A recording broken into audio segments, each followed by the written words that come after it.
Book stacking is a delicate art form, but I'm absolutely convinced that it's going to be the way that you are able to read more books in 2025 than ever before, and also cut down on your screen time more so than ever before. So what I want to do is to explain what book stacking is, how I use it, what my intentions are behind it, and how it can actually be useful for you overall.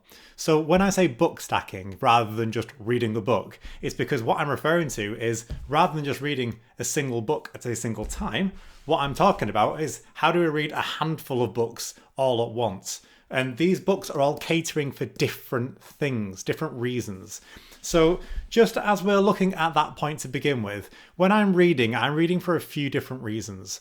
One, I'm a teacher, a coach, and a mentor. So some of this is professional reading. It's reading that I want to do to be able to further my practice and further my knowledge. Reason two is I'm undergoing a process of self-discovery all the time as well. So I'm reading books that are trying to aim towards parts of me that I'd like to learn more about, whether it's about my childhood, whether it's about where I'm going, whether it's about my values, whether it's about how I see the world in a philosophical sense as well. And that brings us on to point three, which is the types of books that we're reading.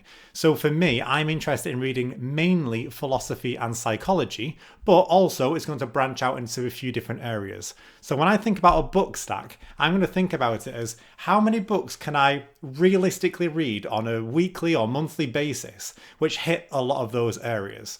And it might be that some of these books I can read in just a matter of hours or days. It might be that some it's going to take the full month overall. So, for example, if I look at a book like this, The Religion of Tomorrow by Ken Wilber, this is an absolutely huge book. It's just shy of 800 pages. It goes into massive detail across multiple topics in psychology and religion in particular. But that's obviously going to be a really big effort for me all the time. My energy level isn't always going to be matched to that book. So what I'm going to do, if my energy level is low, well, I don't want to just reach for my phone and start scrolling, because that's what I'm trying to avoid. So in that case, I'm going to pick up an easier book like this one, The Win Without Pitching Manifesto by Blair Enns, I think you pronounce his name, because I'm also trying to build a business at the same time. That is going to be considerably easier to read than that. So already the question isn't, should I read tonight or not? The question is now, what shall I read tonight? Rather than it being a binary yes or no, I've started to get a bit more of an option. But let's say I'm not particularly interested in either of those, and I want to be able to push myself a bit more philosophically, because that's something that I'm interested in for my personal progress and my personal destination. So in that case here, I'm looking at this book at this point in time. This is The Disappearance of Rituals. So when I'm looking at something like this, it's going to be considerably shorter, and you might be able to see as well that I highlight a lot of the books that I'm reading and write notes in the margins, so that when I can come back to it, I can also make best use of this in, let's say, a year or two if I was to come back to it at that point.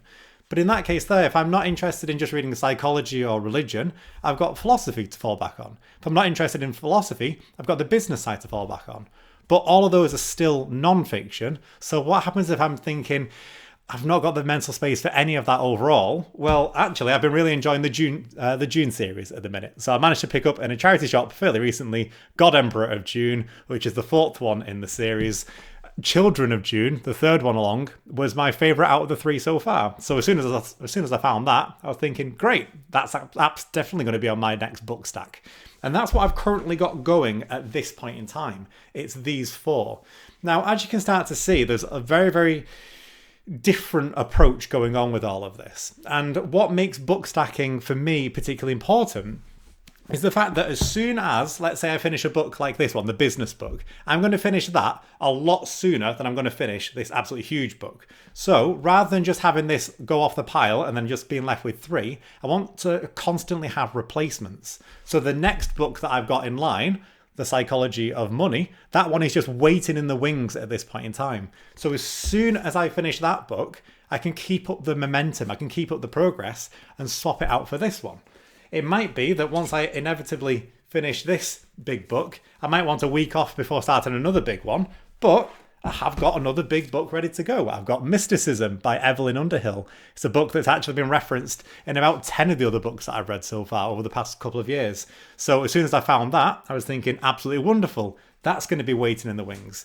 Maybe I want to be able to delve quite deep into something which is quite personal for me when I think about my healing journey, when I think about the inner work that I'm doing. And in that case this could be quite a simple book, but quite a hard-hitting book in terms of the content. So again, I'm trying to also understand not just the energy levels that are going to be required of me when it becomes the process of just sitting down to read or standing up to read, but also the material itself. And given that I've actually been really enjoying this book, in that case I already like the author, so I've just bought another book by the same author to be able to take it a little bit further. This is actually the fourth book that I've read by Byung-Chul Han. So to be able to get another one on the list is going to be absolutely fantastic as well. But as you can see with all of this, as you can see with my energy as I'm talking about it, I love this because as I'm building this library, and if you are new to this channel, my name is Mr. Clark, by the way. I'm a teacher, a coach, and a mentor. I've been a philosophy teacher for 10 years, and now I'm building a library up to 500 books on psychology and philosophy to help my inner work, my inner growth, and to be able to help encourage you with yours as well. I'm giving lots of book recommendations on the way. What I'm going to be doing with all of this is learning how to manage my focus, manage my effort, manage my time. And if I'm being perfectly honest, when I think about who I want to be in the future, just being on my phone all the time or for 3, 4, 5 hours a day, that doesn't factor in.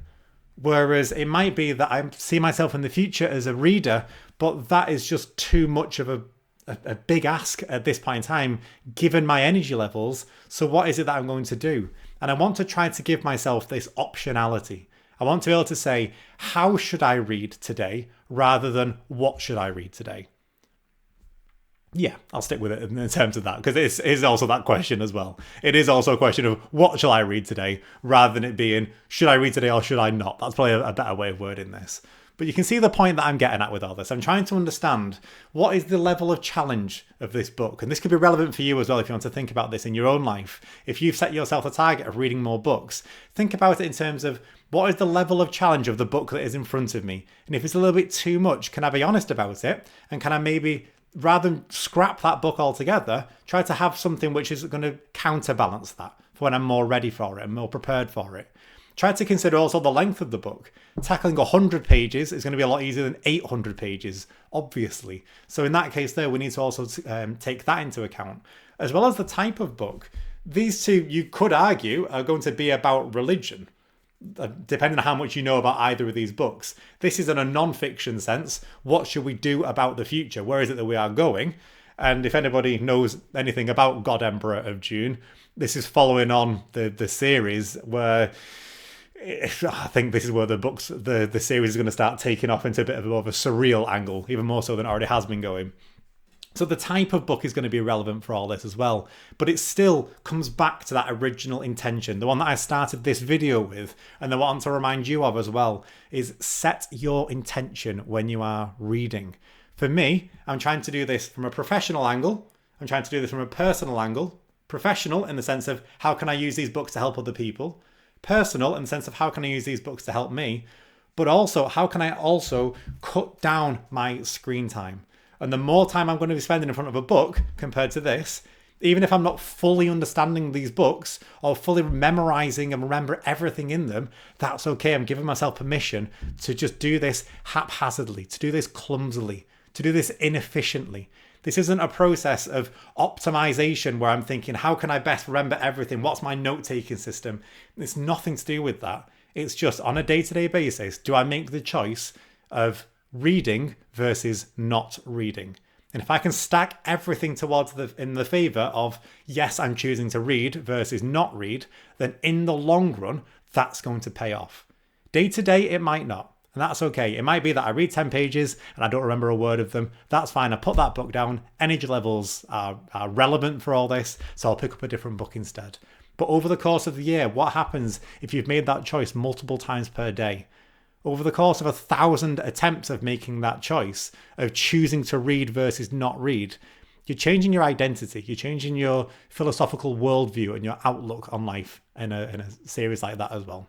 So it might be that actually you don't want to read psychology, you don't want to read philosophy, you don't want to be doing this in terms of inner work. That's absolutely fine. How about you line up loads of different books to do with fiction instead?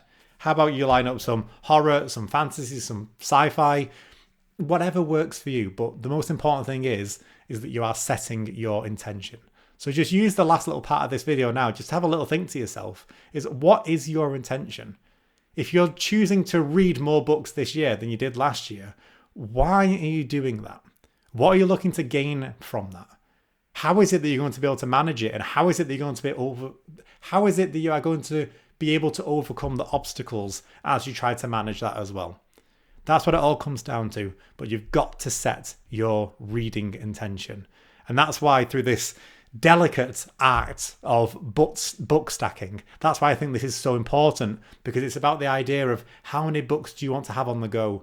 For me, somewhere between 3 and 4 seems to be the sweet spot, but it could be for you 1 or 2, it could be 9 or 10.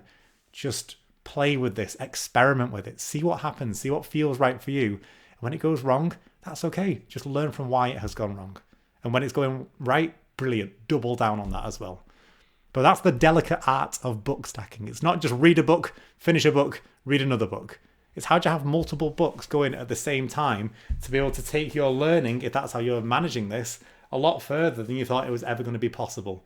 And that's what my library building project is. So if that interests you, by all means, stick around for plenty more videos to come on many, many, many more book recommendations, especially around psychology and philosophy, and also how to actually read them as well.